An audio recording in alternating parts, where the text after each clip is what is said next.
Good evening, Pastor Garry here. Just wanted to bring you another word here as we journey through our Holy Week together, as we sit between in that tension that we talked about on Sunday, that tension of Christ entering into Jerusalem, that triumphal entry and his journey to the cross. And so as we sit in this tension, Mark points out something very, very crucial to who we are and who Jesus is. And one of the things that I have noticed throughout my life is that we are a society who likes to question authority.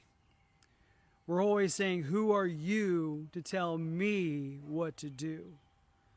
And oftentimes when we are sitting in that place where we are asking God to come into our heart, to search our hearts, to cleanse the temple of our hearts, oftentimes after that has happened, we kind of get this mode of who are you to tell me what I shouldn't or shouldn't have in my heart.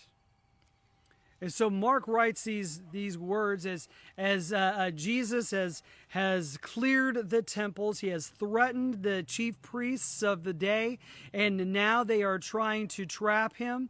Either he is a blasphemer or he is a political radicalist that is going against them, and they're trying to figure out which way they want to go when they try him.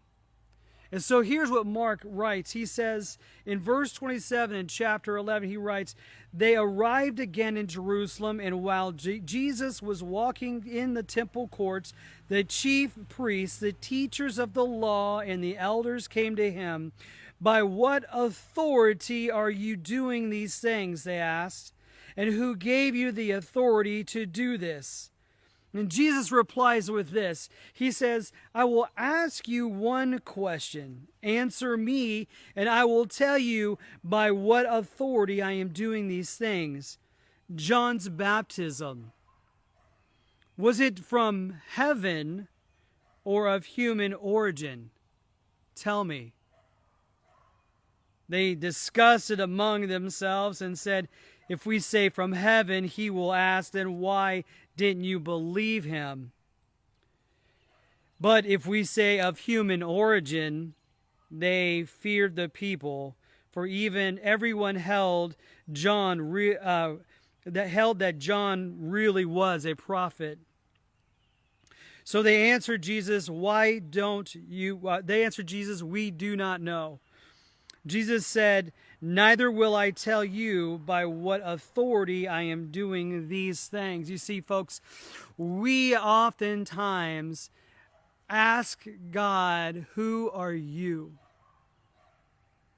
We oftentimes, when Jesus is clearing the temples of our hearts, we go into this like, "Who are you? What are you talking about, Jesus? Why do I have to get rid of these things that have been part of my life for forever? And who are you to tell me that they're good or they're bad or anything?" But here's the thing.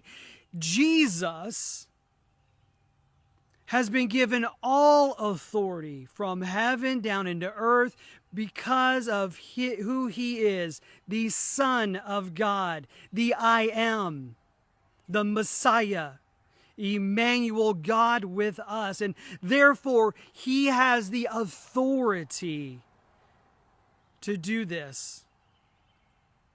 Oftentimes, it's our disobedience that gets in the way of him doing something incredibly great in our lives. So the question tonight, as the sun goes down and we start to settle into our spots on the couch to watch whatever, a movie, or maybe you're playing a game with your family tonight or whatever it is, the question is this: are you willing to allow God to have all authority in your heart? Does he actually have lordship over you? Can he be given your trust that he will take the things away from you that you need him to? so that you can grow to be the God-fearing Christian that He has called you to do, so that you can do great things in Him. Folks, my hope and my prayer is that we can learn to be more obedient to Him and His call. Things might be kind of topsy-turvy right now, and we have governors and our president, and we have world leaders who are coming on and onto our TVs every single day, telling us what we need to be doing and what we should be doing. And this is the time that we should be doing those things. But even more so than that, we need to allow God to have lordship over us. We need to allow Him to have the authority over us, and we need to be obedient to Him. I hope you have a blessed night tonight.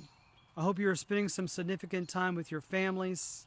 I hope you are digging deep into the Word of God as we move closer to the cross this week.